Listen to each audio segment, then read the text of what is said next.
समस्त praise the Lord. आसतु आज जीवंत प्रतिज्ञायुक्त वाक्य माने देखिजिबा द्वितीय वंशावली 7 तार 13-14। आम्भे वृष्टि नहिबा पाई आकाश रुद्ध कले किंबा देश विनाश करिबा पाई पंगपाल मानक आज्ञा देले अथवा आम्भे आपणा लोकमानक मध्यरु महामारी पठाइले जेबे आम्भ नामरे विख्यात आम्भ लोकमाने आपणा मानकु नम्र करी प्रार्थना करिवे और आम्भर मुख अन्वेषण करी आपणा आपणा कुपथरु फेरिबे तेबे आम्भे स्वर्गरु शुणिबा और सेमानकर पाप क्षमा करिबा और सेमानकर देश सुस्थ करिबा। Praise the Lord. प्रभुंक वाक्य लिखा जाए परमेश्वर जितेबेले आकाश रुद्ध करिवे बा कौनसी महामारी पठाइबे कि पंगपाल द्वारा जहा विनाश हबो ए प्रकार अभाव परिस्थिति संकटपूर्ण समय मध्यरे प्रभु गोटे नियम करती। आज आमाने जगतर परिस्थिति देखु अनेक प्रकार विषय घटुअछि। आज महामारी विषय आमाने देखु, आज आमाने देखु अनेक क्षय क्षति विषय देखु, अनेक प्रकार प्रतिबंधक विषय गुड़ाक देखु, किंतु एथिरु आमानकु मुक्त हेबा पाई प्रभु गोटे पथ देखाती। से कहुअछंती एहीपरि समय रे जेतेबेले परमेश्वर लोक माने आपणा मानकु नम्र करी प्रार्थना करिवे आउ तांकर मुख जेतेबेले अन्वेषण करिवे आपणा कुपथरु फेरिवे ताहाले स्वर्गरु से शुणिबे बोली आमानकु से प्रतिज्ञा करती।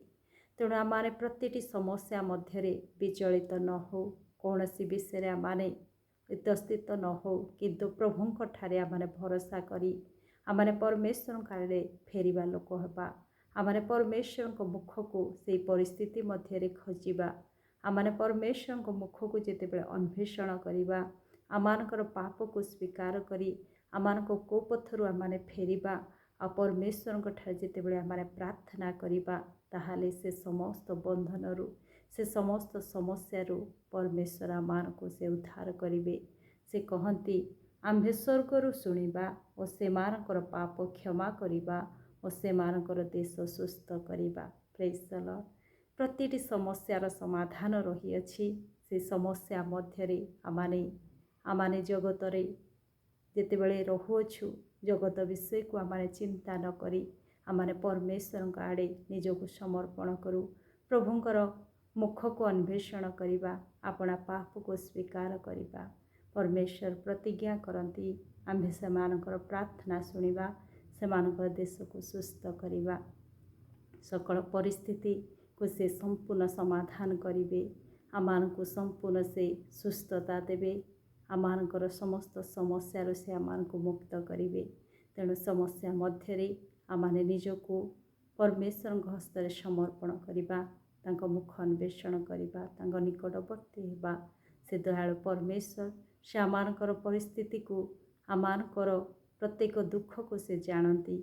आज आमाने तांको आड़े जेतेबेले फेरिबा से निश्चय आमान को उद्धार करिवे, से आमान को से समस्त विपदरु रक्षा करिवे, आमान को जीवन समस्त विषय को से सुस्थतार परिवेश मध्य आनिबे। तेणु आज आमाने समय नष्ट न करी ए दुखर परिस्थिति समस्या खराब परिस्थिति मध्य आमाने मन को इतस्थित न करी आमाने परमेश्वर ठारे संपूर्ण समर्पित होई तांकर मुख अन्वेषण करिबा, आमानकर पाप को स्वीकार करिबा आ प्रभुंक आड़े आमाने फेरिबा। परमेश्वर आमानकर प्रार्थना शुणिबे। प्रभु ए वाक्य दे मते आपण मानक आशीर्वाद करंतु। आमेन।